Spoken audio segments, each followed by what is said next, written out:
I feel pumped up. I don't know about you all. Church, who's good? Who's happy to be here? Anybody? Come on. Man, it's so good to be here. And I feel like a broken record. Well, like every week during the music, I'm standing right there and I'm like, it's so good. Like, I don't even need to get up there to preach. Like, the band already did it. Let's just go to Taco Reho, all right? And so I am so thankful for Bo Stinkin' Dukes and for Kristen who killed that song. I was weeping. I mean, like, can we just give it up for our band and everybody who makes this happen? Like, so thankful for you guys. Like, it's good. And the reason I like it is because even if my message bombs today, and it might, all right? But church is already good, so that's why I'm thankful for the band. Speaking of good, it's so good. We have some first-timers in the room. Welcome to the basement. You could be anywhere, including the beach right now. But you're here, and so thank you to our first-timers. Now, our online family, they are on the beach. That's where we can see you, all right? So, but we love you anyway, and I kind of have a unique online family shout-out real quick. My wife got on Facebook and got on this free group where, like, people give away things for free, and they post it online. And at first, I love free, so I'm like, Lord, go get all the free stuff, all right? But she got all the free stuff. She's cleaned out Facebook, okay? She brought home a turtle aquarium the other day. I'm like, we don't even have a turtle. But she's like, it's free. And so the other day she went to pick up something from, I don't know what she went to pick up, but she came home and she was like, Joel, when I got there, the people were like, are you Pastor Joel's wife? And she's like, yeah. And she's like, they're like, well, we watch every week online on YouTube or whatever. And they were from New Zealand. One of them was from New Zealand and gave Stacy this New Zealand chocolate bar thingy. And I was like, stranger danger, baby. You can't take that. But let me taste it, okay? Listen, I am not lying. It's the best chocolate I've ever had in my life, all right? Ever. And that family had never been here in person, but today they came in person. And so shout out to you guys. Thank you for being here. I'm going to go to New Zealand just for that chocolate. Like, that is so good. I don't mean to embarrass you all, but I'm really, really glad you're here. I'm really, really glad for our first-timers to be here. And if you're a first-timer, make sure after the service you go and get this, or free coffee mug, or Fisher's popcorn situation will be out there. Hey, so we're going to jump back into this series, Triple Threat. Now, we took a little break last weekend for Dad's Day. Anybody throw an axe here last weekend? Anybody throw an axe? You still got your toes and fingers? Oh, there you go. Good. We don't need a lawsuit. All right. So, listen, when you can throw an axe and get your church on, you know you're at Bay Shore, right? Don't you love it? Anyway, we took a 1-week breather from this last weekend, but we're jumping back into this series called Triple Threat today. And if you missed the first 2 weekends, the whole idea is simple. We're just talking about 3 ingredients you want in your life to threaten the average right out of your life. And so we've already hit up honor and integrity. And today we're going to complete the recipe, and we're going to talk about perseverance, baby. So I need everybody to tell 3 people, you are too legit to quit. Come on, if you use hand motions, you get extra points. Go ahead, tell them.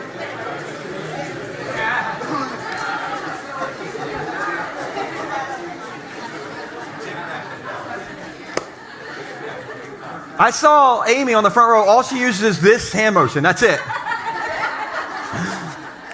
Hey, I want to start with a question. How many of you have ever quit a job before? Any job, your first job, your last job, your job as a volunteer at Bay Shore, quit the job. Come on, raise your hands if you quit before. Oh, wow, okay. Anybody thinking about quitting your current job? No, just kidding. Just want to see if anybody on my team was tired of me yet. I've only quit 1 job in my life. I had more jobs than that, but, you know, a lot of them, like, phased out. Some of you are like, phased out? Pastor got fired. Okay. No. I have one job that I actually quit, and it's not even a great story. You know, it's not like one of those, like, TikTok things you film, like, you know, it's because it's good. It's not even really a great story, but here's what happened. When I was in college, my freshman year of college, I had this goal, and my goal was I worked all summer, saved all my money so that I wouldn't have to work during the school year. And my money lasted until November. Look, the number 8 at Taco Bell costs $5.99. I went every day. So I ran out of all the money.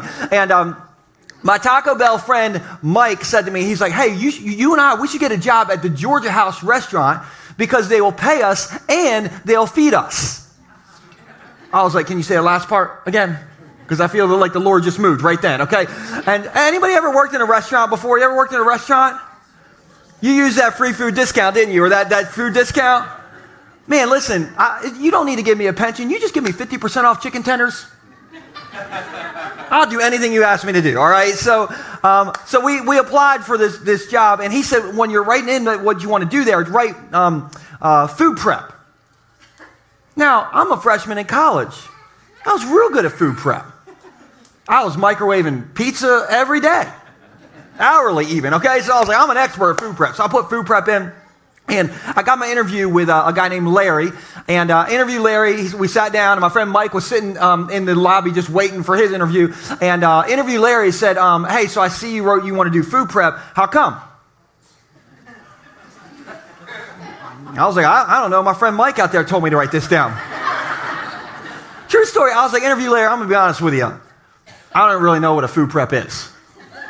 And he's like, okay, thanks for coming in. We'll be in touch. I was like, I ain't get that job, all right? And so this is true. I left the job interview. I went to Circuit City. Who remembers Circuit City? Woo! Oh, yeah. I was probably in the VCR section, you know. And my Nokia cell phone rang. You know, the one with Snake on it, that cell phone? It rang. And it was interview Larry. And I don't know who quit Georgia House that day, but the same day I interview Larry said, I need you here at 4. I was like, I'm the best interviewer ever. This is great. And I worked in the restaurant for 4 years, and I loved it, okay? I was a server for a while. I cooked for a while. I became a manager for a while. It was a great job, except one time I was cleaning the fryer, the side of the fryer, and my hand slipped into the fryer. So anybody, who went to Georgia House back in the day? Anybody go to Georgia House back in the day? Okay, listen, if you ever got anything from Georgia House out of the fryer, and if it tastes a little extra salty, to pass your skin. Okay, that's all. That's it. But I did really love that job. But in 2005, my dad offered me a job to work here at the church. And, my job had started to get dangerous at the restaurant because I burnt my hand in the fryer. And so I decided to take it. The problem was I had to tell interview Larry that I needed to quit. And for an entire week, I would go and I'm like, today's the day. You can do it. You can do it today. And I'd see interview Larry and I'm like, nope, can't do it. Because he gave me a shot, like I didn't even know what food prep was, and he hired me. And so for an entire week, I was like, I can't do it. Finally, after a week, your weak pastor said, interview Larry. I was like, can I talk to you for a second? I'll never forget. We're standing, out of these racks with all these cans on it. We're standing in between the rack of green bean cans and the sauerkraut cans. And I said, interview Larry, I got to quit. And he's like, okay, no problem. I'm like, that's it? You're not going to shed a tear or nothing? But I'll never forget, throwing in the towel and quitting. So one more time, who's quit a job before? Who's quit a job? Look at us. A lot of us have quit a job. Some of you won't admit it. That's okay. Now, maybe you're here and you're like, oh man, this is great. I've been looking for tips for how to quit my job. And that's what today is about. No, today's not about that. But today is for those of you who feel like throwing in the towel right now. It's for those of you who feel like quitting right now. Maybe it's a dream you feel like quitting. You had this vision of what your life is going to be like, and you kind of planned it all out, and everything is going to be amazing, but your life isn't there, so you kind of feel like quitting that dream. Maybe it's an addiction, and you fought, and you prayed, and you pledged, and you went to rehab, and everything was good for a while, but then you took a step back, and you took 2 steps forward, and then 3 steps back, and you're like, I'm just going to quit trying to quit. Maybe you have teenagers, hello. And you're like, listen, I'm going to quit living in this crazy circus of a house with these crazy people. I will live in the Motel 6. Get my Continental free breakfast, you know what I'm saying? Maybe it's a marriage and you've just tried and tried. And it just doesn't seem like anything will work. Maybe you feel like quitting at life. I don't know what it is, but I know we all feel hopeless sometimes. Isn't that true? We feel hopeless sometimes. But I like to give hope. Like my job here is a hope dealer. That's what I do. And so I'm going to give you some hope today, all right? Because I can't tell you how many times People have come into this church and walked out and said to me, Joel, I was going to quit whatever it was, but this church made me decide not to quit. Like a few weeks ago, this lady came up to me right after service. She was right here by the cameras. And she's like, Joel, I just want you to know, I've been coming here for about a month, and this church saved my life. And I was like, oh, it's great. Did you get like a free coffee mug or like? And she said, no. Look at me. This church, it saved my life. And I got what she was saying that second time. That's a cool story, right? A few weeks before that, a couple in the back pulled me aside and they said, listen, nobody here really knows this about us. And they're like, Barbie and Ken, like everybody. And they're like, we were about to throw in the towel and quit. But something happened in this church that made us not throw in the towel. And actually, I think we're going to do the vow renewal on the stage this fall. How cool is that, right? And so, if you want to throw in the towel, I want to throw you some hope today. And maybe you walked in and you're hearing this and you're like, I've never wanted to throw in a towel on anything. Not a job, not a season of life, not the Washington Commanders, nothing. Well, if you don't want to quit on the Washington Commanders, you need to get yourself checked in somewhere, okay? So, but listen, we all want to quit sometimes. All of us want to quit sometimes. But do you know what separates average people from above average people? You know? What? I can't hear it, but I hear a cell phone. That's okay. Hello. What separates average people from above average people is they have the grit to push through the quit. The grit to push through the quit. So we're going to talk about that today. And I stole the idea and the title of this message from Craig Rochelle, who stole the idea for this message and the title of this message from Stephen Furtick. So the title of my stolen message is Don't Quit on 6. Don't quit on 6. Now, if you have 6 kids, here's your sign. Both stinking dukes. Okay, get after it. We're going to be in the 6th chapter of the 6th book of the Bible today. Now, I know somebody went to Sunday school. Somebody's going to tell me what the 6th book in the Bible is. Somebody? I will give you this coffee mug. Nope. Joshua. From a Kiki in the back. A Kiki IOU coffee mug. Okay, I'm not going to run all the way back there, but Joshua from the back. Now, you might not have known the answer, but you know the story in Joshua 6. It's the story of the walls of Jericho come crashing down. You know that story, okay? And I don't know if you know this, but the Israelites had to walk around Jericho not 6 times, but how many times? 7 times. All right, there you go, Butch. Get some popcorn. I heard 7 right there, buddy. And when they walked around 7 times, the wall, God promised that you'll get what's inside of Jericho, and that was like the big promise. But let me just give you the setup to the story. Before the good part, the Israelites have been walking through the desert for 40 years. 40 years, okay, which means up until this point, they were more burnt than a redheaded on 4th of July. Their Crocs were all busted out. Their iPhone batteries have been dead for 39 years, 364 days. And they finally roll up to their old hometown because they used to own Jericho. That was theirs, okay? And so they're this close to God's promise. And they get to their old hometown and it's full of the enemy. It's full of, you could say, out-of-towners. Yes. I didn't say it, all right? You all said it, okay? When you were a kid, out of the 4 seasons of the year, what was your favorite season? Summer. Fall. Right there. I love it. All right. I was a summer kid. 100% summer, because in the summer, my family went to the beach. In the summer, my dad would take us to a Baltimore Orioles game, and they would lose every single time. But we would go to Boog's Barbecue every single time. Jesus, take the wheel. And so I loved the summer as a kid, all right? But there was one thing about the summer I did not love, all right? Every day, my parents would go to work, and they'll leave me and my brother Tim home alone. I love that part, okay? We're alone. What I didn't love is every day they would leave us a chore list on the kitchen counter and list it out by name. Anybody have this growing up? Okay, yeah. Now, there will be normal things on the chore list, like vacuum, wash the dishes, Tim, cut the grass, whatever, normal stuff. But there was one thing that if you saw on the chore list, it was the worst thing that could possibly happen to you. Like, I would rather on the list it say, reshingle the roof in July. Like, or take care of a herd of cats. They cover a whole herd of devil cats. Like, I would have rather seen that on the list than to see on the list, weed the garden. It's the worst. In our house, there was nothing worse than weeding the garden. And here's why. Here was the Tice family philosophy when it came to weeding the garden. You only weed the garden one time a year. Once. Not twice. Not thrice. One time and one time only, which means when you had to weed the garden, you thought your life was going to end, all right? Because nobody had picked a weed for 364 days.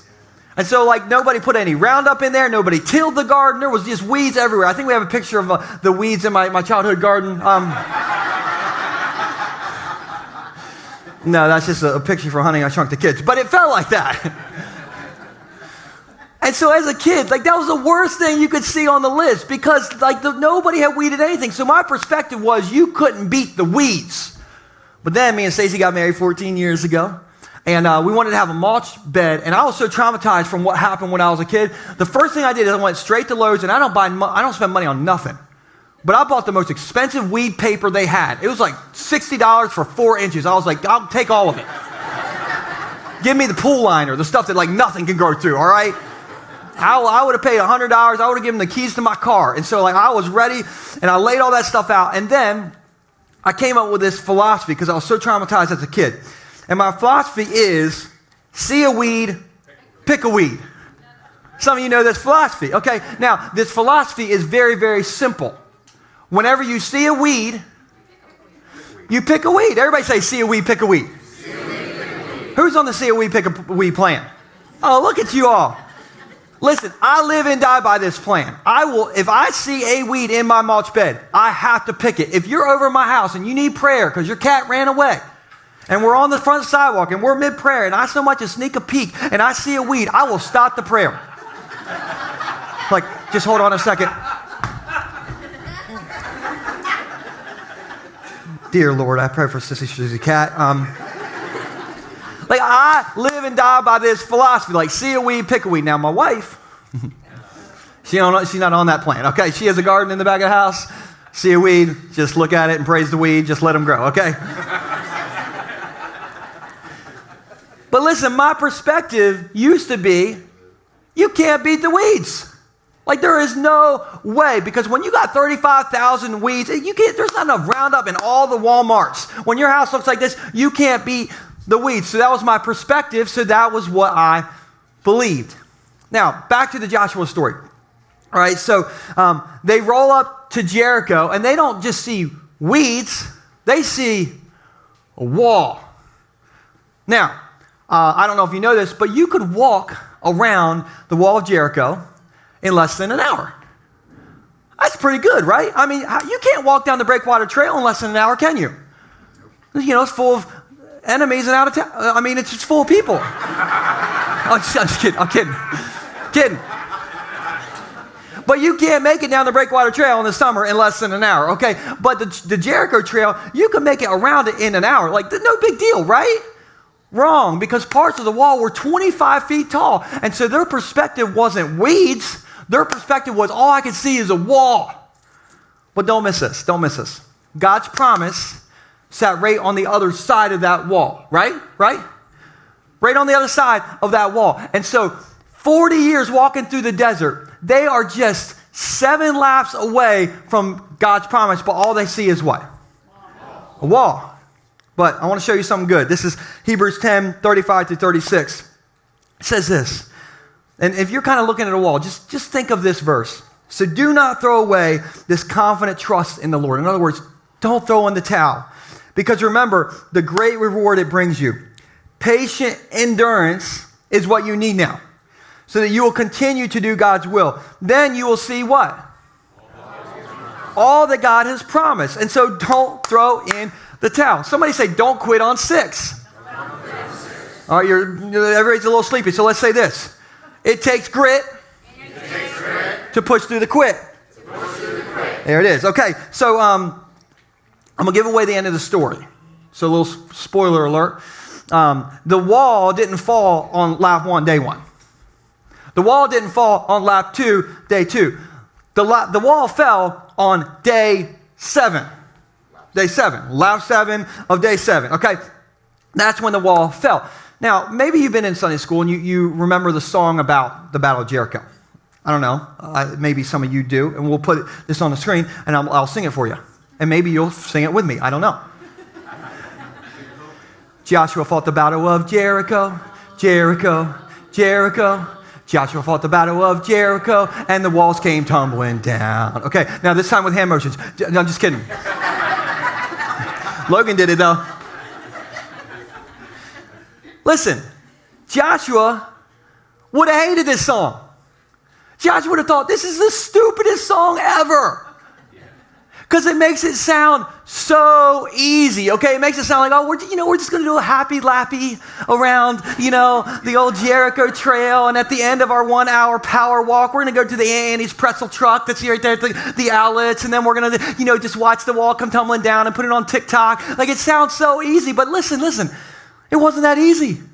This is after 40 years of walking through the desert with nothing good happening. 40 years of eating the same food every single day. Come on, imagine that. And they didn't even know what the food was. They're like, what is this? They called it manna because they're like, we don't know. 40 years of that. So let me just tell you, on year 40, lap 2, on day 2, nobody was texting their friend in the back of the line like, hey, today, it's gonna fall in just 5 more days. I can feel it. PTL. Praise the Lord. Praise hands emoji, camel emoji, fire emoji. Joshua fought the battle of Jericho. Stupid song.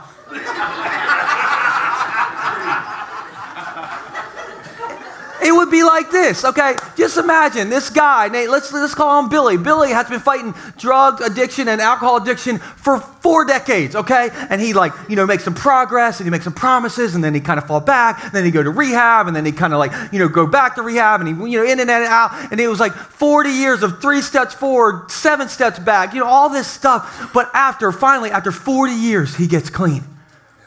Or so they write a song about him. Billy was addicted to drugs and fireball, drugs and fireball, drugs and fireball.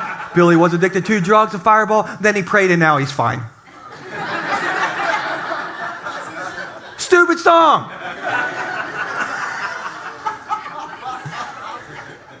Listen. The wall did not come tumbling down on year 1, day 1. The wall, some of you are looking at me like, this guy is crazy. He has lost it. But the wall did not come tumbling down on year 1, day 1. The wall came tumbling down on year 40, day 7. Okay, so just say, it takes grit to push through the quit. And so maybe all you see right now are walls and weeds, okay? Maybe you see a dead wall. Hello. Maybe your depression has been sticking around so long it feels like it's a pet. Maybe you've tried everything, but divorce seems like the only option. Maybe addiction, you've been in and out of rehab, and you're like, it's just not going to work. Maybe your goal in life is to quit cussing on the road. But you cuss the whole way to church, okay? I don't know. Listen, don't quit. Quit cussing at other drivers, but don't quit trying. Don't quit. Don't quit because you've never been closer to the other side than you are right now. So don't quit. And when you have a setback, when a weed pops up, what do? You pick the weed, okay? You pick a weed, okay? Oh, I see one there. Pick the weed, okay? Pick the weed. Listen, quit smoking weed and start picking weeds.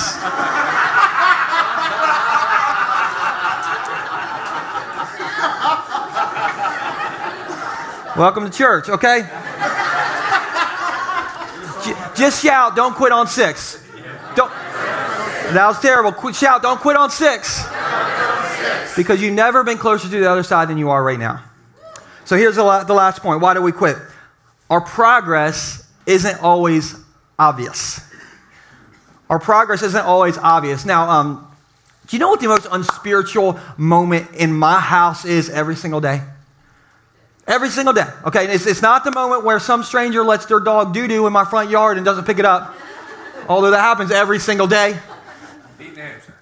But every single day, the most unspiritual moment in my house is when we do prayer time at bedtime with our kids. Come on, who has young kids and you feel my pain? You know what I'm talking about. Listen, the rails, the wheels go off the rails, man. Like all I'm trying to do is teach my kids to talk to the Lord and Savior. But it is like off the rails. Like sometimes we're praying and my boy Nixon will take our hamster, Mr. Nibbles. He'll put Mr. Nibbles down his pants mid-prayer. I'm like, you are not going to get a college scholarship this way, son. My daughter Nora, sometimes she'll be like, I'll pray tonight. I'm like, oh, wow, this is progress. And then she'll go into our closet, or into her closet. She gets her karaoke machine, sets it up, turns it on, which has these strobe lights when you turn it on. And it has this like already pre-made club music. It's like, boochie, boochie, boochie, boochie. She grabs the mic and she's like, boochie, boochie, boochie, Jesus, boochie, boochie. I'm like, what are we even doing? I mean, it's just... Things go off the rails, and forever, I'm like, we are making no progress with our kids, okay? We have a 7 and an 8-year-old. There's no progress, all right? But a couple months ago, we were riding to church together on a Sunday, which, by the way, that's also an unspiritual moment in our family. And that's not an exaggeration. We talked about it last night. But anyway, from the back seat, my boy Nixon was like, Daddy, I want to pray today. Can I pray? Can I pray? Because we always pray on the way to church together. And he's like, I want to pray today. And I'm like, oh, okay. Yeah, you pray. And he prayed the best prayer ever. He's like, Lord, I pray for Mr. Bo Stinkin' Dukes that he will just lead worship so good. I pray that, Jesus, you'll help me learn something new today. Jesus, I pray that you'll help my dad teach like lava fire and like all this stuff. And I'm like, this is amazing. Like, did the hamster must have bit you real bad today, bud. Like, what happened? And then the next week, my buddy Sean preached, and Sean did preach like lava fire. And Sean came to me after the service, and he's like, hey, you don't know this, but like your boy prayed for me before I preached today. And Nixon prayed with Sean before he preached. I'm like, it's working. But sometimes the progress is not always obvious. Have you noticed this? We don't always see progress right away. Now, in the story with Joshua, do you think that the Israelites saw progress on lap 1? Nope. What about lap 2? You see progress? Nope. What about lap 3? Progress? Nope. No, listen, they didn't see any progress. There wasn't a foundation crack. There wasn't a paver out of place. Nobody could do that thing like if you step on a crack, you break your mother's back. So there was none of that. You could just walk because there was no cracks in the wall. So they saw no progress. No progress. How did they keep going? Now, I have a theory. And I'll show you. Before lap 1, this is the final instruction that Joshua gave them. This is in verse 10. It says this. But Joshua had commanded the army. All right, so this is before lap 1. He said, do not give a war cry. Do not raise your voices. Do not say a word. He said, do not say a word. Everybody say, shut up. Shut up. Some of you have been waiting a long time to say that in church. He said, don't say a word until the day I tell you to shout, which would be day 7. Then he says, shout. And if you do all that, the walls will come tumbling down. Again, everybody say, shut up. Shut up. So what that means is, for the 6 days, the Israelite army walking around, they didn't say nothing. Day 1. Day 2. Day 3. How many of you, your spouse could not do this? If your spouse just raised their hand, you tell them, shut up. Shut up. Listen, I am not a military expert. I am not a distant relative of Winston Churchill, so I don't know. But I think maybe Joshua did that because he knew if they were able to talk for 6 days, they would be talking about there's no progress. You know, they'd walk around like, I don't see any progress over here. Over here, Fireball Billy. You see any progress back there?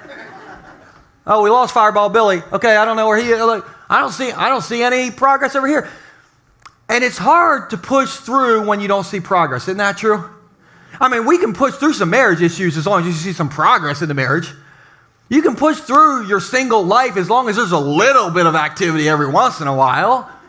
You can push through, being in debt as long as at least one debt collector doesn't call because you paid that one off. We can push through, trying to get in shape as long as we see something different in the mirror, like as long as one eye pops out. Listen, I would snort hummus if it would give me an ab.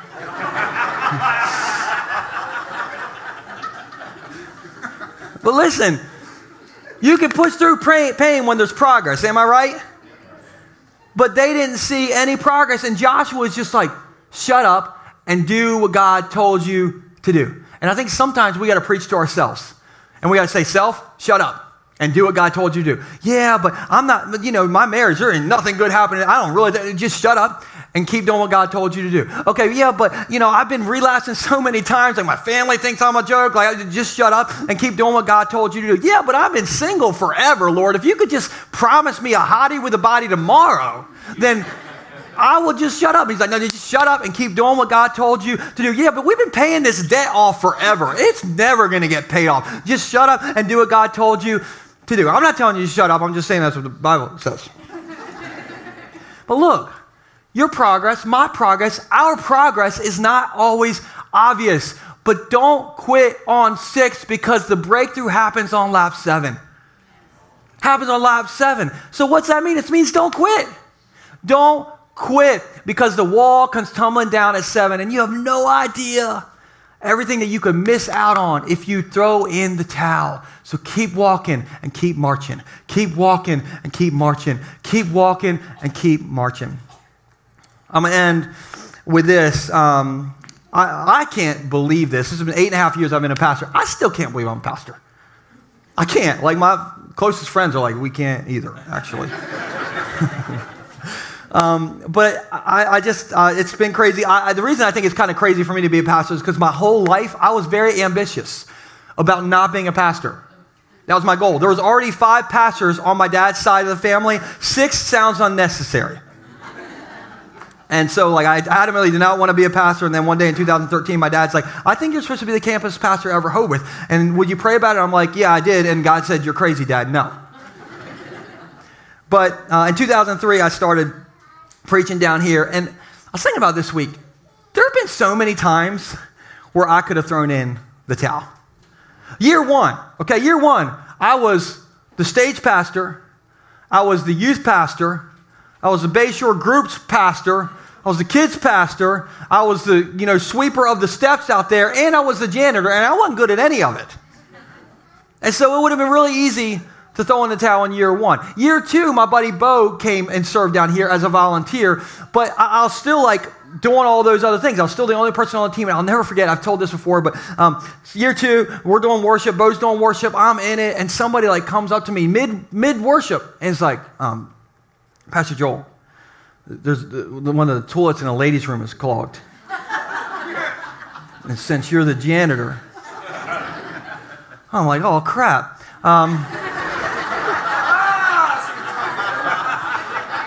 I'm in the bathroom during worship, listening to worship, and I'm like, ugh. Somebody sin bad in here. Okay, definitely could have thrown in the towel then. 2020, COVID-19. Could have thrown in the towel so many times. Listen, we had to shut down the church for half the year, and when we opened back up, way less than half of you all came back. And look, I couldn't even see half your all's faces. Miss Patsy had a face shield on. I'm like, oh my goodness. I could have thrown in the towel then. And I don't know what's an appropriate amount to share with you all and what's not, but those years were hard. But this year has been the hardest year I've ever been the pastor at this church.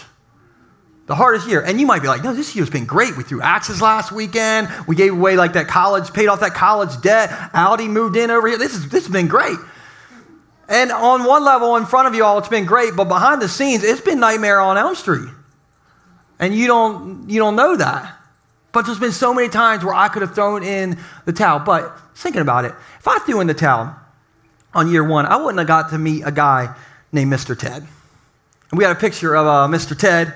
And I always called him Dancing Mr. Ted. Because Dancing Mr. Ted would dance every weekend at the American Legion. And don't let this man fool you. He could cut a rug.